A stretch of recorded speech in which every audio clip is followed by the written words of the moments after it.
శ్రీ గురుభ్యో నమ. 8వ అధ్యాయం ప్రారంభం. ఓ రాజా, ఈ యొక్క కార్తీక మాసంలో యజ్ఞము, యాగము, దానము, ధర్మము ఏవైతే ఉన్నాయో అవన్నీ కూడా చేయుట ఉత్తమమైనటువంటిది. లేదు అవి చేయలేని పక్షంలో కనీసము నామస్మరణ చేసుకున్న మోక్షాన్ని ఈ యొక్క కార్తీక మాస ఫలితము ఇయ్యగలదు. ఇందులో మనం కార్తీక మాసంలో కనీసం నామస్మరణ చేసిన మోక్షం అనేటువంటిది సంపాదించవచ్చు. అది 3 మార్గాలుగా చెప్పడం అయింది. 1 సాత్విక ధర్మము, 2 రాజస ధర్మము, 3 తామసం. సాత్వికం అనగా మనము ఏ కార్యక్రమం చేస్తున్నాం అంటే ఈరోజు లేచినటువంటి తెల్లవారు నుంచి లేచినది స్నానం చేసాం, సంధ్యావందనం చేసుకున్నాం, దీపారాధన చేసాం, మన కాలమాన పరిస్థితిలో ఒక దానం చేసాం, ధర్మం చేసాం, అదేవిధంగా దేవాలయానికి వెళ్ళి వచ్చాం, అదేవిధంగా దేవబ్రాహ్మణుడికి భక్తితో దాన ధర్మాలు చేసాం, అదేవిధంగా జంతువులకు కొద్దిగా అన్నాహారాలు పెట్టడం, ఇటువంటివన్నీ సాత్వికమైనవి. అవి యజ్ఞం చేసిన ఫలితం వస్తుంది. కాబట్టి ఇవన్నీ కూడా మన కాలమాన ప్రకారం కూడా మనకు తోచినటువంటిది.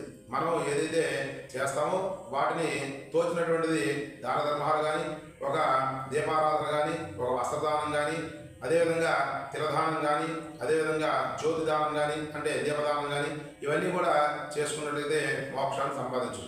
అలాగని యజ్ఞాఘాత కృతులు చేయాలంటే చాలా కష్టంతో కూడు. ఇవన్నీ కూడా సాత్వికంగా వస్తాయి. అదే రాజసం.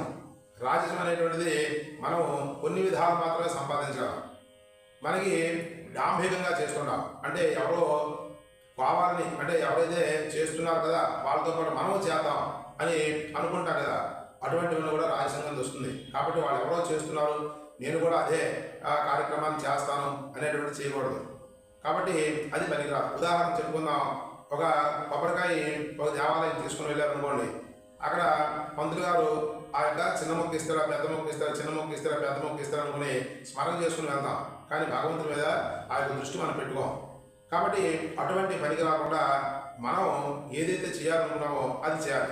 ఎదురు వ్యక్తి కోసం మనం పరితపించకుండా ఎదురు వ్యక్తి చేస్తున్నటువంటి ఆ యొక్క కార్యక్రమాలు మనం ఆచరిస్తాం చేస్తే దాన్ని రాసిన ఉంటారు. తామసం. తామసం అంటే అందరూ చేస్తున్నట్టు విరుద్ధంగా చేయడం.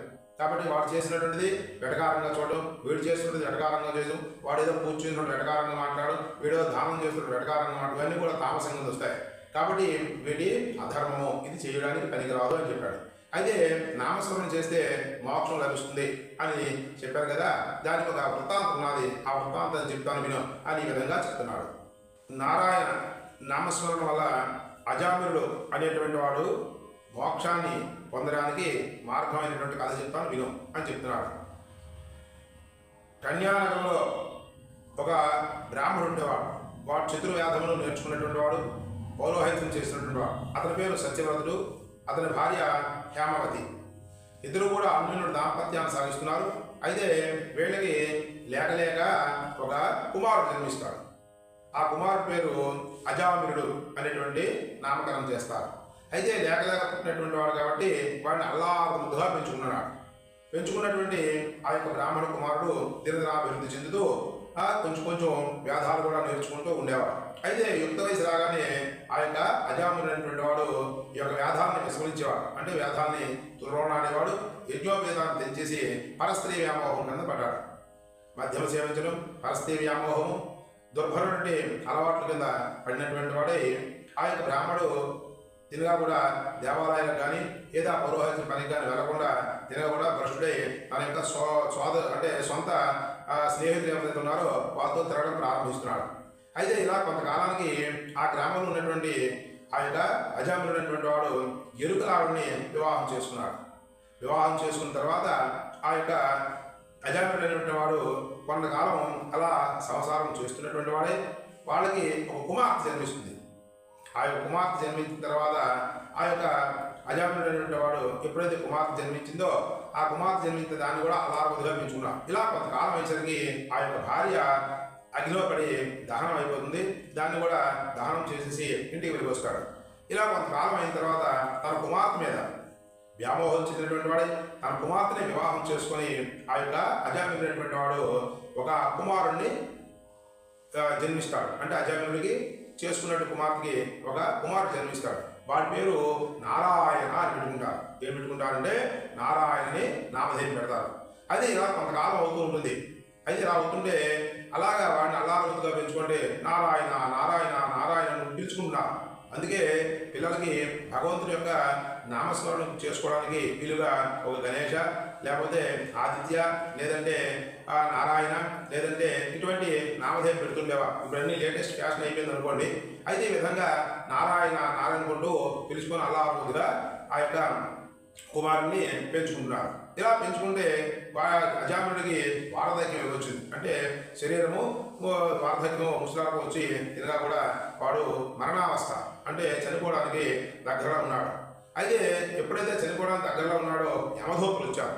యమధూతులు వచ్చేసరికి ఆ వారిని చూసి భయంకరంగా ఉంటారు కదా, వాళ్ళని చూసి తన కుమారుడు నారాయణ నారాయణ కూడా పిలవసాగాడు. ఎప్పుడైతే నారాయణ నారాయణ పిలవసాగాడో వెంటనే కూడా ఈ యొక్క విష్ణుదూతలు కూడా వచ్చారు. విష్ణుదూతలు వచ్చి అక్కడ నిలిచినారు. ఈలోపు అజామినుడు మరణించాడు. ఎప్పుడైతే మరణించాడో ఆ యొక్క విష్ణుదూతలు ఈత తీసుకొని వెళ్ళవలసిన బాధ్యత మాది అని చెప్పారు. అది ఇక్కడ శివదూతున్నారు, ఇతరులు తీసుకుని వెళ్ళవలసిన బాధ్యత మాది అని చెప్పి ఇరువురు కూడా వాదోపవాదాలు చేసుకుని ఉండడం. ఆ విధంగా ఆ యొక్క నారాయణ దూతలు ఆ యొక్క యమదూతలు వచ్చి అక్కడ వాదోపవాదాలు చేసుకుంటూ ఉన్నారన్నమాట.